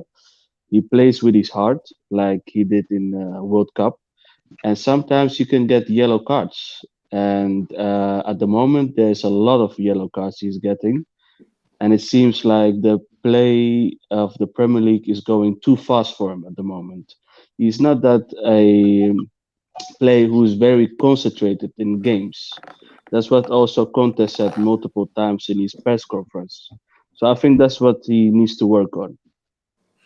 Yeah, so with that in mind, guys, isn't it then absolutely baffling how when we bring in a manager whose system revolves around having 3 top centre halves, and the one area we have literally ignored for all 3 of his windows is centre half. Is it just me, or is that absolutely baffling? I don't get it. No. It makes you wonder what the hell's going on. To be honest, I mean, we all know, everyone else knows that we need defenders. So it's confusing as well, though, because I mean, Conte, I believe he said that he didn't need centre backs at one point, and I don't get that, and it's confusing for the board because if he's saying that he doesn't need centre backs, well, that wouldn't be the one priority for the board, then, would it? If he actually comes out and says, yeah, I know he probably wouldn't because it's sort of like going against the board, but he needs to communicate with the board exactly what he needs in the squad. Yeah, I think for any Conte system, I watched a lot of him at Inter because I think I watch a lot of Serie A, but his system relies on top centre halves leading the back line. I think he had Bastoni, Skriniar at Inter when he was playing in that system, and now he has to deal with Romero, Longley, and Ben Davies, or I think Dyer sometimes plays in there. But you guys need someone with composure and experience, and Romero has raw potential. He is aggressive, and everything would love him. I hate when my team plays against him, but I would love to have someone like him. But he needs that like experienced center half with him just to be like, hey, we're chasing a game, you're on a yellow card, don't screw this up. He needs some voice in his ear all the time. Otherwise, he'll just let loose. He doesn't respect anybody on the back line with him. You need him playing, side someone like Vertonghen or Alderweireld. Yeah. Experience, composure. I think that's his biggest problem. A Bonucci type player would be ideal. Someone like that, someone experienced like that. Yeah, it's a tough one, isn't it? I don't know why I expect this, but I go into every window thinking, right, surely now we get the 2 centre backs and have done. So would you guys, this window, if we didn't sign anything else other than 2 centre backs, would you guys have been happy with that as a start? Like, I'm not saying a start. I know we're like 3 windows into his reign, but you'd be happy with that, right? If we had signed Undercar and I'm just picking 2 names off the top of my head, right? If we had signed Undercar, who's got 6 months left on his contract, and Hincapi, who's young and up and coming, brought them into the team and said, right, there's our back 3 that we're going to build on for the next 3 or 4 years. You'd be happy if no one else came in this window, right? Yeah. Or I'd be over the moon. I will be over the goddamn moon. I've said it before in other shows. I am a huge fan of Hincapi, a huge fan of his. He is a youngster where you could say one for the future without saying one with the inverted commas and air quotes. He is a gem. He is a gem that is going to be incredible and will be tied down for a long time and you could use. And if there's that solid centre back in the middle, you're done. Like you said, when you're talking about Romero, he is so rash at the moment because it's his responsibility as the main and best defender to do everything. He has to be the aggression. He has to be marking. He has to be there. He has to be this. Yeah. He has to look after Royale. He has to. And look what he done for Argentina in the World Cup. Someone put it in the comments next to Otamendi, a commanding defender that knows what to do. Yep. Bang, leave him. He's fine. Got a right wing back or a right back and a left back he can trust. Done. If we found an Hincapi and a centre back of quality, not of a Joe Roden, of a quality, I said it all along. If we sorted out 2 centre backs, I would go on every channel and say, do you know what? That's more like it. That's 10 out of 10. That's addressing what needs to be done. Yeah. Do you think Brian? Just really quickly. I'm sorry, Mbappe James, I did miss your super chat. I'm so sorry. He has said Romero a liability. The best centre backs don't do what he does. I tend to agree at the moment. I do agree with you. I don't think the best centre backs in the world do need to be as rash as he is. But what I would say is I do still think he has got the age to cut that out. But my worry with Romero, I'm actually quite glad he's not in good form. And hear me out, guys, before you all shout at me. I'm actually quite glad he's not in great form because I think if he was, bigger clubs would be sniffing around already. And let's be honest, players like Romero, players like Kulusevski, they've got no... I know people aren't going to want to hear this. They've got no ties emotionally to Tottenham Hotspur. Right? The moment the big clubs come calling, they're going to go the same way Carrick did and Modric did, and aren't they? Yeah.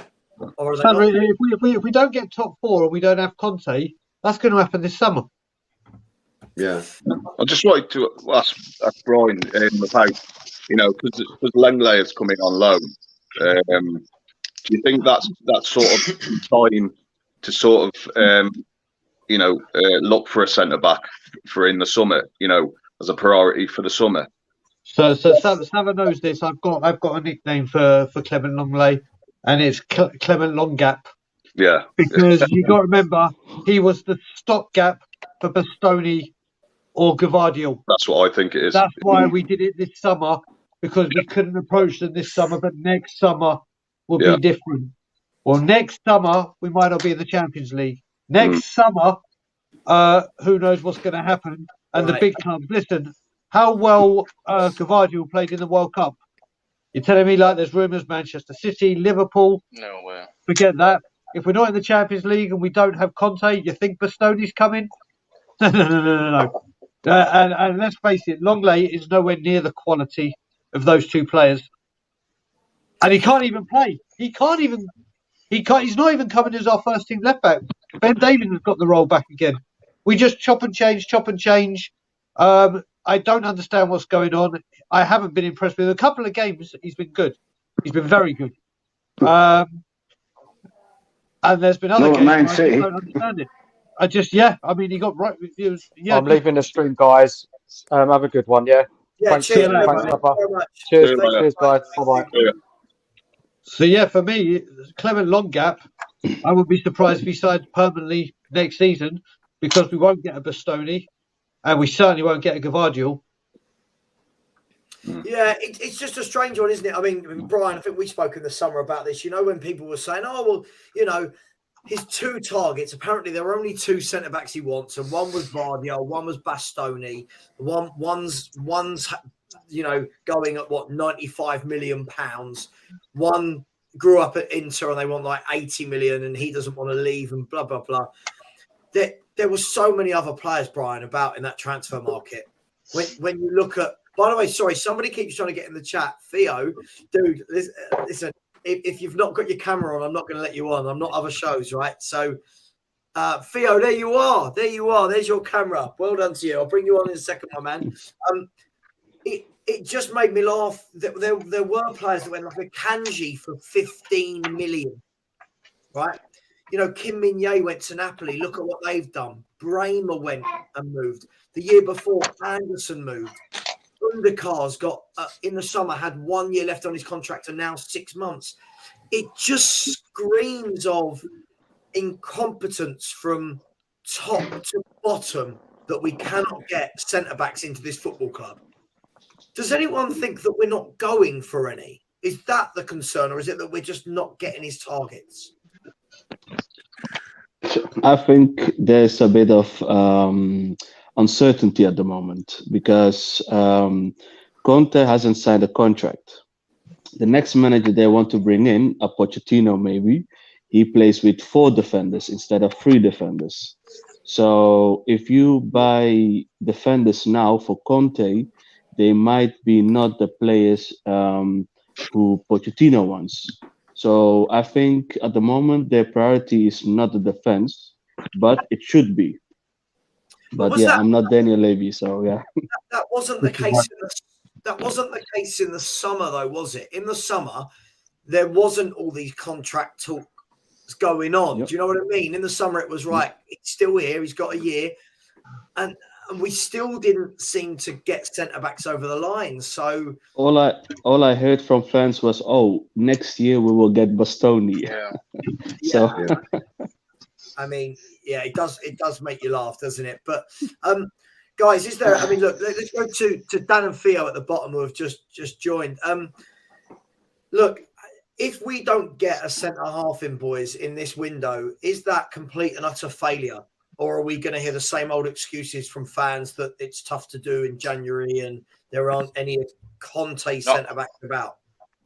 Not from me. But I think for me, what would have been a steady window if we'd have got the right back in Pedro Porro and 1 centre-back. I think we'd have all been fairly happy with that. If we'd at least got 1 centre-back in and a right back. I'm not against the loan signing we've got today, but it's just a bit like... Yeah, I'm kind of like relieved we've just done something. It's like we're all desperate just to see something that we've signed somebody, but it will like just out of nowhere, wasn't it? Like in an hour, like I don't know. I'm just worried about Pedro Porro. If that don't go through, it's just an absolute farce, isn't it? How we could be going for like the whole 25 days trying to get him signed, and all he had to do was just pay 44 million euros, and he could have been playing in the big games what we've lost. And that, I'm not saying that would have been the difference, but it's a hell of a lot better than having Doherty or Emerson Royal playing, isn't it? You stand a better chance, surely. I just don't understand the logic of the club. I do. It's just tight, isn't it? But it's just frustrating. That is the logic. They won't tell us that, but we know it. Yeah, we definitely need some better scouting in that scenario. Theo, welcome to the show. I'm guessing you're the youngest person on our panel, so well done you on being young and having more life than the rest of us to look forward to. What do you make of the centre back situation? Are there any centre backs that you'd like to see come in, or Spurs to at least attempt to bid for? Bastoni, definitely. I think he's one of the best centre backs in Italy. Conte knows him; he knows his game, so it makes sense to me. Do you think that's doable? In all honesty, do you think there's enough? Again, we talked earlier about there was someone else we talked about in terms of Skriniar. Do you think there's enough pull if Bastoni's looking at where we are in the league? If he's looking at the players that he'd have to go and play with, is there enough pull to bring in a Bastoni? Yeah.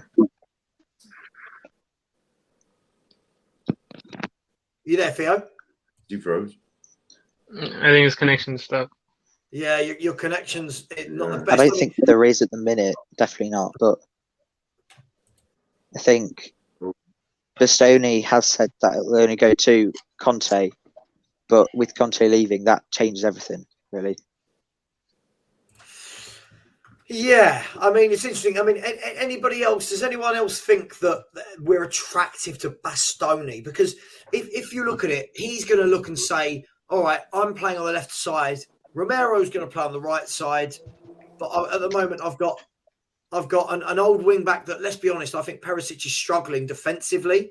Yeah. At the moment, we've got Emerson Royal at the right wing back, and he's going to have to play next to Eric Dyer. Is that attractive for a international centre half? I think it'll look a lot better. The only thing attractive about our club is the stadium. And let's be honest, who's going to want to come to our football club just to play at the stadium? Mm. The whole ethos of our football club has been, we should have invested in the team before we even bothered to look at building a new stadium. Now that we've done it the opposite way around, there's nothing. If I was a player, I wouldn't have come to. The only reason I want to come to Spurs is to play under Conte. As like everyone else is saying, if he's gone at the end of the season, what other reason am I going to want to come and play for Tottenham? Can I? Of course, I can ask a question in there. It's my show. Sorry, I'll be like that boy in the playground whose football it is. Let me ask you a question. I should say there, Adam. And again, I'm playing devil's advocate, but with a Bastoni, I think he'd want to play for a Conte. Do you think there are players out there that wouldn't want to play Conte's particular style of football? Yes. Yeah, definitely. 100%. Does that limits the pool, right? Sorry? It limits the pool that you're fishing in to get these players. Yes. Right. I mean, I'm very much a Pochettino in guy as well. If Conte did leave at the end of the summer, the question. You want it always. You do, don't you? Look, you want it. You can't lose. Yeah, Conte, I love him. I love France. Yeah. Would he want to come to Spurs if Pochettino's at the helm? Yeah. If Bastoni had never played under Conte, would he want to come to Tottenham? Just as he's played under Conte and he knows how he runs, the team. Is that the only reason he wants to come to Spurs? Do you think? Right now, if Bastoni was on the market at, I don't know, let's just pick a number, £75 million. Do you think that there's not a better team than Tottenham that goes out and goes, hang on, mate, don't go down there. Real Madrid, Barcelona, Man United, Chelsea. With the I can't remember his name. It's the guy that moved to Liverpool. That we from Porto that we were about to buy. As soon as Liverpool came into it, Diaz. As soon as they came in, that was it, done. I can imagine Chelsea coming in for Bastoni. That's it, done. There's no. We had paid 75. Well, they paid the money. That's a separate issue, isn't it, Dan? The fact that we wouldn't pay 75. But this leads me to the whole point of when I'm looking at all these players, and we just did this on Henry's show, that the number of players that the clubs around us and in the top six have picked up at centre-half that are not extortionate prices, right? So you've got Badashile, who's gone for 35 million, which is good money. You've got Akanji, who's gone to Man City at 15 million. You've got Sven Botman, who's gone to Newcastle at 40 million. It's not crazy. Do you know what I mean? It's not. We paid 60 for Richarlison. You've got Liverpool picking up Canate when they got him for, I want to say 35, 40. Arsenal picked up Saliba at 27 million, whatever they paid for Gabriel. It just seems to be us that can't do it. And then the problem is, for me, it feels like we've gone, right, we're buying crap ones. Let's miss out this next echelon where we should be shopping. And we all go, we want Bastoni and Vardiel, who are like above that group. This is a real worry, right? Yeah. I mean, go back to the Bastoni situation. Let's just say Bastoni was on the market for £75 million. And obviously Pedro Porro is around about the 39, 40 mark. Yeah. I know that they're two different players, two different positions. If you can get Bastoni for 75 mil, would you then look at the Pedro Porro and think, well, actually, is he worth 40 mil? Or is he worth a bit less, knowing that you could get a caliber player like Bastoni for 75? Right. No, I hear you. Is that maybe the... I'm not saying that Levy is thinking this at all. But is he looking at that and thinking, I could get a player like Bastoni for 75. Why would I want to pay 40 for Pedro Porro? Possibly, not but are him at all. Are we putting too much? Are we putting too much importance on in the right way on Conte here? Are we saying that he's got that say? I don't think he's got that pull. I don't think he's got that pull at Tottenham Hotspur. I think it's Levy, right? Levy's got the pull. I think if Pep was our manager, he wouldn't have any pull either, because it's Levy. I'll give you an example of how we operate. If Bastoni became available for 75 million tomorrow, you watch Tottenham Hotspur pay 45 million the release fee for Porro immediately. Because it's like, okay, we can save ourselves the 30 million of getting Bastoni in. This exactly. You watch. If Bastoni came out tomorrow, that he was available and the price was 75, that Porro release fee will be paid within seconds. There you go. Have the money. Just do it. Just do it. Get it over and done with. Because then we can say we're not going to bid 75 for Bastoni. That's what we do. And you said before, we don't do like what you alluded to. It's not that we don't do it; it's that we won't do it. That's the big problem. It's gone past what we don't do. Is we won't go that extra mile. We won't. You got to look at it. Last summer, Bastoni came out and said he did not want to leave Italy. Fair play. Do you know what? I actually respect him a hell of a lot for being loyal. I respect him for doing that. But if Spurs had said, Inter Milan, what's your price? And let's just use your 75 million. And said, right, bang, 75 million or whatever the deal in one lump sum and then related in bonuses. I'm sorry, but the guy loves Antonio Conte. So he comes over and talks to us. And Antonio Conte will say, right, you're going to play for me. You know how I play. You're going to be the heartbeat of our defence. Look at our training ground. Look at our stadium. We don't even give Conte the chance to say, come and have a look what we got. You could still say no. And if we bid the 75 mil, he came over and then said, no, do you know what? Thanks for the opportunity. I still want to stay at Inter. And then you say the club tried everything they could. They tried everything they could do to get this deal over the line. Like with Vlahovic. Last season, I was begging for Vlahovic. I was pleading for Vlahovic. But then when I heard Juventus came up and he's asking for 300 grand, I was like, hell no. How no do you come in and be 100 grand above Harry Kane? Not a chance. That's ridiculous. I understand some of these transfers. As much as I want them, no one comes in above Harry Kane. Vlahovic wanted 300 grand. Then you're like, no. But if what I'm saying is, if we'd put the bid in and he'd come and said no, you say the club did all they could. You've got nothing to argue about. You can't say, we registered interest and monitored that situation. The club acted, the club did, and the player still said no. That's okay. A player can say no to us and we won't all get mad, but we don't get to the point. Pick up on one point there, Brian, though. This is the thing for me, which I don't understand. I agree with all of that apart from the 300 grand a week piece. For me, we've got to get over, look, that's Harry Kane's issue, right? This is Harry Kane's issue if he wants to be on more money and should be the top paid player at the club. For me, it was like when people were saying Christian Eriksen, who I think we made an absolute mistake in not attempting to bring that man back. I think he's been brilliant in Man United's midfield. But everyone's like, oh no, you can't bring him back because he wants 300 and Harry's on 2. As a football fan, right? I don't care. These guys are eating really well every day. These guys, yeah, they're not worried about their energy bills, right? These guys aren't worried about when they're next going to pay their mortgage or feed their kids or the kind of first world problems we have, right? For me, us normal mortals. Exactly, for me, and I'm not saying that people should be paid more than Kane. That should be an issue for the club to go, right, we brought in Vlahovic, just for example, we brought in Vlahovic on 300k a week. That should be for Kane and his agent to go, hang on a minute, I've scored 250, 264 goal, whatever it is now for this club. I should be on that as well. And until I think we raise that bar collectively as a club, I'm not saying us as fans because we don't control that, but until the club do that, we're going to be stuck in this hierarchy of Kane here, everyone else here. And I get that from an ability standpoint, but the big clubs don't have these conversations.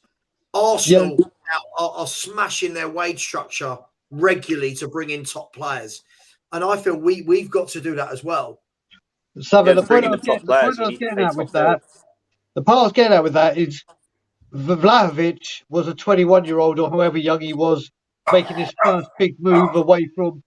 There's no way you come in at that value and say that. If that had been I'm just like someone high up on the food chain of strikers that said, I'm coming in and I'm going to challenge for your place, no problem with him demanding more wages. If he's backed it up over a considerable amount of time, score goals for fun regularly, done it at international and club level and in the European stage, no problem. Come in and ask for more money than Kane.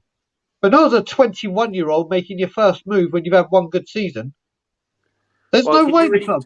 Brian, He's really not say he proven. had one good season. He bagged goals in an easy division. A guy like that would come to the Premier League and struggle. I can just see it now. Mm-hmm. Yeah. But that's the point I was getting at with Vlahovic. It's and the thing with the whole thing about getting back to Bastoni is because he said, "Oh, I don't want to come." How do you know? He says that now. You get him to talk to Conte. Who knows? Yeah. But we don't go that extra mile to say, "Come and talk to the club," and that's where we end up. There's one big elephant in the room. We won't pay the money for these top players. We'll keep on going 1 or 2 levels below the Bastonis and always wonder why the hell our defence is failing. Yeah, but it's beyond the joke now. Like Arsenal went out and addressed their problems this year. Everyone's addressing their problems now in January. These guys that own us are billionaires and are feeding off of us, the fans, for shirts, for tickets, for merch. Highest price. I haven't bought a Tottenham shirt myself now. I'm gone 6 years because I can't afford 150 quid for a shirt. Yeah. Especially now as a dad, I can't afford 70 quid for a replica kit for my kid. You know, I'm not going to pay that money all the time. Levy is in control of our strings. You know. So you don't want to pay £1,200. You don't want to pay £1,200 for a Bissouma worn shirt against Newcastle. I've already got a Bright Bissouma shirt, dude. I don't need a Tottenham one. I've got a signed Bright Bissouma shirt. I've got to shoot anyway, guys. Have a good one anyway. See you later, Phil, brother. See you later. Yeah, thanks, guys. We're going to go for another 10 minutes. So if anyone needs to jump, feel free to jump. We're going to go for 10 more minutes. Might see you at the game, Brian. You will do, brother. If you come to the opposite the club shop, you definitely see me. Okay, mate. See you later, buddy. See you later. I just want to address this comment before we quickly talk about our next 2 games, Preston and Man City. I just want to address this comment. I don't think this is strictly true. This whole Eriksen treated us like shit for a year. I think if you actually watch the Amazon documentary and what Eriksen's agent said at the time, Eriksen told the club a year before his contract was up that he wouldn't be signing. Spurs made the decision not to sell him the window before, then sold him for peanuts when he had 6 months left to go on his contract. I'm not sure what did Eriksen do that was so bad, because what I saw was 6 or 7 years of this guy being our playmaker, our creator, just the guy that pulled the strings. I'm not sure what he did that was so bad. He didn't do nothing wrong, Savva. He didn't. He didn't. He was, since he's gone, we haven't had any creativity in that midfield, but different story for a different day. Guys, we have got Preston North End. Preston North End, the founders of the Football League, if I'm not wrong. I might be making that up, but I'm pretty sure they're there or thereabouts. Preston North End, FA Cup. Someone said to me the other day, we're on a cup run. Apparently, we're on a cup run after beating Portsmouth. You played one round. Oh, you gotta love it. You gotta love it. Yeah, we did beat them 6-0, didn't we? We were impressive. What would you guys do? We're literally going to go for 10 more minutes until the show hits 2 hours. What would you guys do?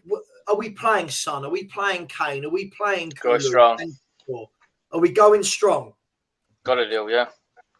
I don't think we're not in a position to be messing about, are we? We've already gone out. We're going out the League Cup to Forest, and how far we're going to get in Champions League, who knows? Do you know what I mean? It's a difficult tie. Like, this is the most realistic chance, isn't it? We've got to go.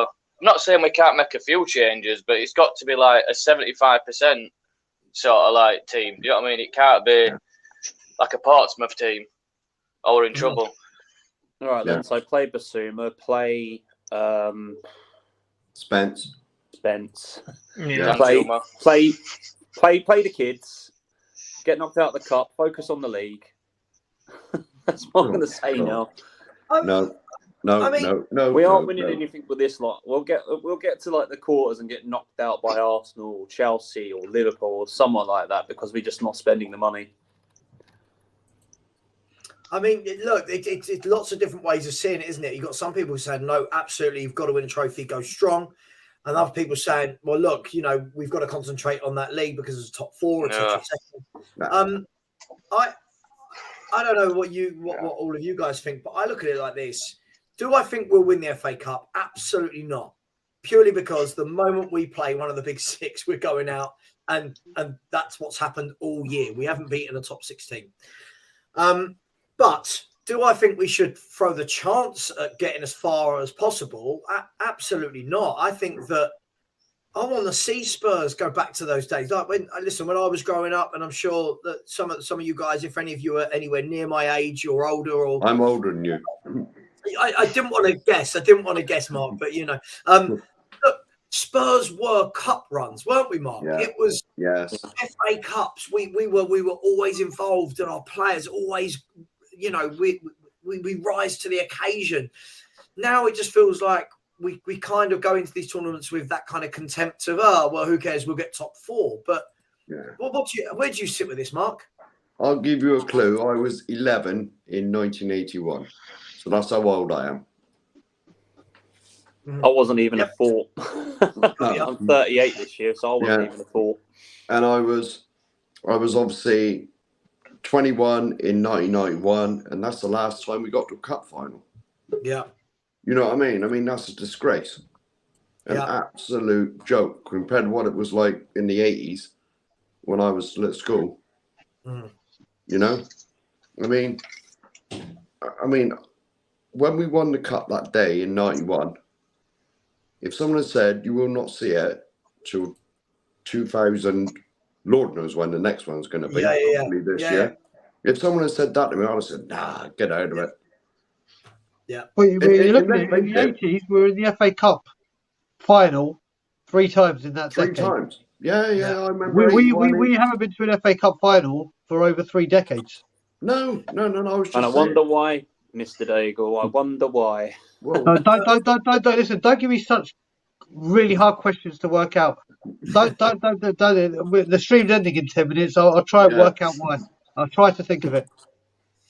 I mean, look, Mark, I agree with you. I was actually in the stands that day at Wembley. Were you? I was 9 or 10. I was 9 or 10 in 91. God, I'm old now. I'm 40 now. I worked that out. I don't know. I was 9 or 10. I'm 52. And look, it was just, even when I was a lot younger and obviously didn't know as much about football then, but I remember Spurs being in European finals. Yeah. FA Cup finals. All of this stuff that was going on. And now it just feels such a shame to me that the FA Cup is talked about with such disrespect and, but it's not top 4, as though the money the club makes from top 4 means anything for our pockets. Do you know what I mean? it's just sad, guys. We're due a cup run, aren't we? We're due to lift an FA Cup. Come on. I mean, if you heard what Kane said today, then we should go all out. Oh, I can hear myself twice. So yeah, Kane said we should go for the FA Cup or any cups we can win as Tottenham, because he wants to win something with Tottenham before he leaves, even if he leaves. But FA Cup, like you said, Savva, is a very important cup. It's a cup that's very recognized also in the whole of Europe. It's one of the oldest club. Yeah, it's a very respected cup. So, I mean, we should go all out for it. But the question is now, are you going to bring in Brian Hill, Sarr, Skip, Doherty, Sanchez, Davies for this game? I'd rather have Doherty over Emerson Chicken Royale. Surely it doesn't need to be that dramatic, does it? I mean, I feel a lot of arguments are made about our team. We always go straight away to the worst players as what would you play these guys? But we can make changes against Preston. You can bring in Basuma, who's been excellent in the Premier League for 4 years, gets to Tottenham, plays out of position, and we all go, oh, he's not very good. It was This is a perfect game for Basuma. Right? Yeah. Basuma, you can play, you can bring in Clement Longley to play against Preston, a team that don't score many goals, by the way. Preston don't concede many. They don't score many, right?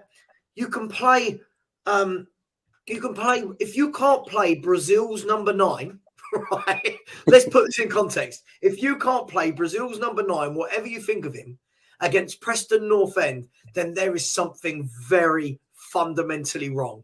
Yeah. Again, Richarlison's playing out of position, isn't he? Just like Basuma. Take it from a guy from Brighton. I've seen Basuma, the joy of him playing for 4 years. I'm Spurs first, but if I've got a free ticket to go and watch Brighton, I'll go and do that. The guy has been incredible. He's been playing out of position. I was having that argument with Scott M earlier on about where his best position is. He's a box to box, but he can play creative. I've seen it. This is also a perfect game for Danjuma to make his debut, you know. The whole reason why I came on stream is because you asked, okay, who wanted to have Danjuma at Tottenham? I'm a fan of Danjuma. He's a very good player. He's a player who has European experience. He challenged for trophies at Club Brugge and at Villarreal. He was with the team that reached the final, I think. The reason why he didn't go with Van Gaal in the World Cup was Van Gaal. Van Gaal is a stubborn guy. he wrote a book like The Complete Human Being. That's the title of the book.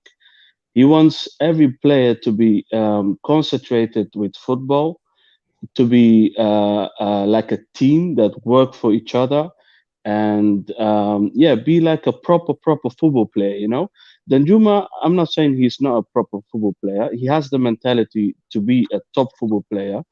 The only reason why he didn't take him to the World Cup was because Danjuma didn't like to mix with other players, because he is too focused with his own game.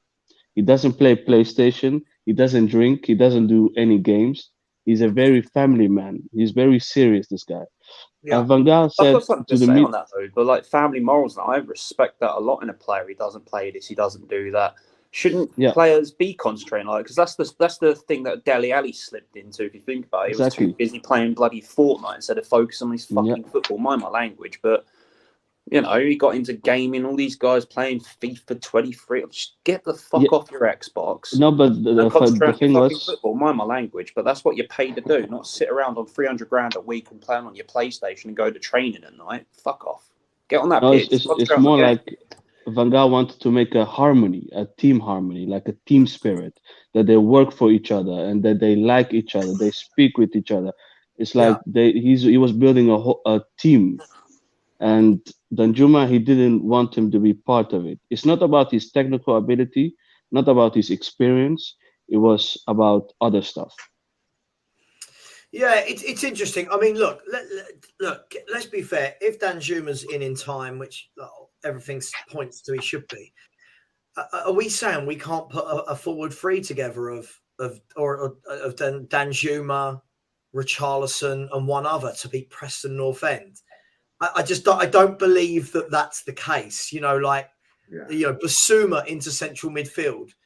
Papasar, everyone talks about him being this class player. Then why can't he play? But I suppose this is the issue, right? Is that our top players play week in, week out, regardless, and I just can't see that changing this weekend. I reckon he'll go full strength.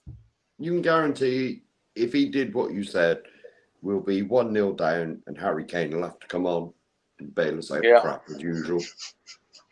There's been plenty of games where Harry Kane's played. Got to love Brian's response there. That's what normally happens. Yeah. We're second half FC or Kane FC at the moment. Yeah. We used to be the Sonny and Kane show. Sonny's out the fucking off of it. Yeah, and that is literally, I call it the curse of the golden boot, because you look at Saha, well, not Saha, bloody, what's his name? At Liverpool, he hasn't exactly done much this year as well, has he? So it's the curse of the golden, Salah. Mo Salah, as my cousin calls him. I bet Son still it's starts. The curse of the golden boot, isn't it? These guys win it, then the next season they drop off. And it happens to, apart from Kane, everyone that seems to have won the golden boot in the last 4 or 5 years, they've just dropped off. Yeah, it's definitely interesting. So I was just going over to see what Mo Salah's done this year. Not much. He's got 7 in 19, 4 assists. He's got 11 goal contributions in 19 games. I think the thing is, sometimes players are the victim of their own success, right? And his numbers have been phenomenal for so long that normally 11 in 19 for a wide player, we'd go, oh, that's good. But now we're at a stage. Yeah, we're at a stage now where, like Messi and Ronaldo ruined football for everyone. Not in a bad way, but they killed it, right? Because Messi and Ronaldo were sticking up numbers that I remember one year Messi got like 52 in all competitions. And I remember they're going, poor season by all accounts. And you're like, hang on, what? Wasn't that the 14-15 season from Messi where he banged in like 52? There was one season for Messi where he banged in 90. Well, the calendar year where he banged in 93. But yeah, that's what's happened now. Is everyone's expected to now, if you don't have 30 and 30, then you're not very good. And then, as we saw last night, and if my man Farhan's in the chat coming on, and even when you've got a Erling Haaland that's banged in 25 goals in 19 league games, we're finding reasons to say why. Oh yeah, but he doesn't do that. What? But he's good at what he does. That's the thing. He's a goal scorer. But guys, listen. Any last thoughts before we wrap up the show? Any last thoughts from anybody? Any events anyone wants to get off their chest? If not, hold your peace. Leave you out. Sign some players. Get the fuck out. I'm warming up for Brian. Parasites, get up the club. There we go. I don't even need to speak. It's such a refreshing thing to do now. Oh wait, I don't even better not say that. I might get called negative over it. But for 22 years, I've not seen my club win anything. The last time I saw us win something was a League Cup when I was a boy. 22 years on, we've won nothing. I'm bored of this finishing in the top 4 and not winning fuck all.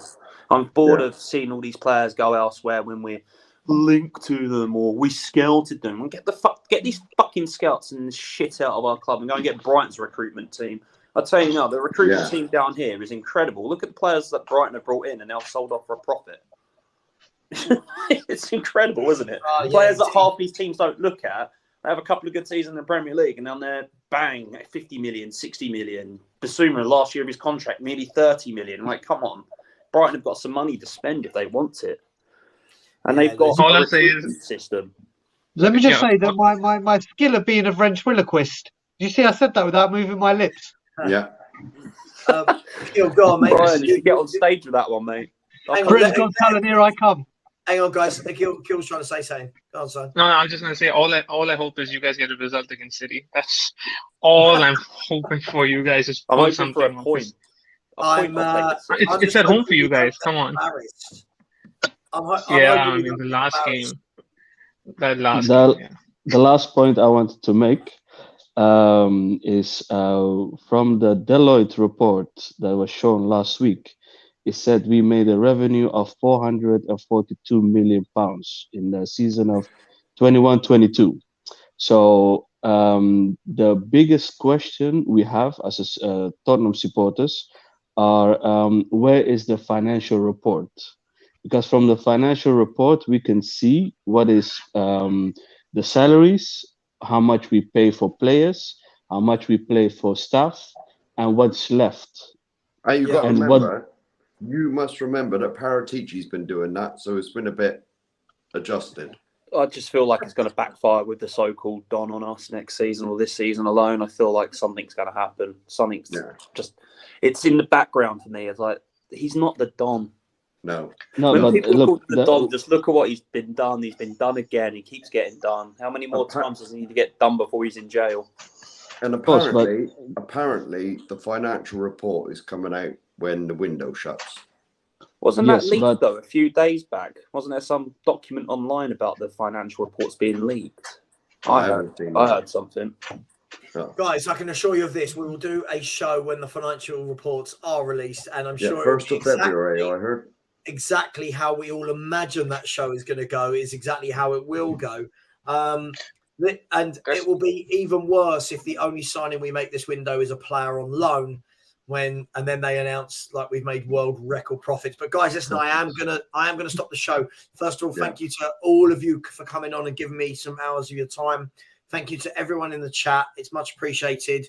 Look, it is what it is. Let's hope we can get the win against Preston because our next game after that is Man City. And all right, Brian, take it away. Go on. Once you finish. No, go on. I'm good, mate. Once you finish, I was just warming up. Brother. I was just warming up. So if you've got anything You only want to the say, single guns, Brian. Come on, double it up. all I will say as well, just a quick shameless plug. 8 p.m. tomorrow, me, Danny, are doing a very, very good show. If I do say so myself. And we're actually going to have a lifelong member of the Supporters Trust on. And we're going to go through the Supporters Trust. He isn't a committee member or a board member, but he's been an active lifelong member. Sorry, I finished my warming up there. And we're going to talk about how the relationship was with Sugar, how the relationship was with the other people, and a lot more. So that's at 8 p.m. tomorrow on Tottenham on tour. And as always, Levy out.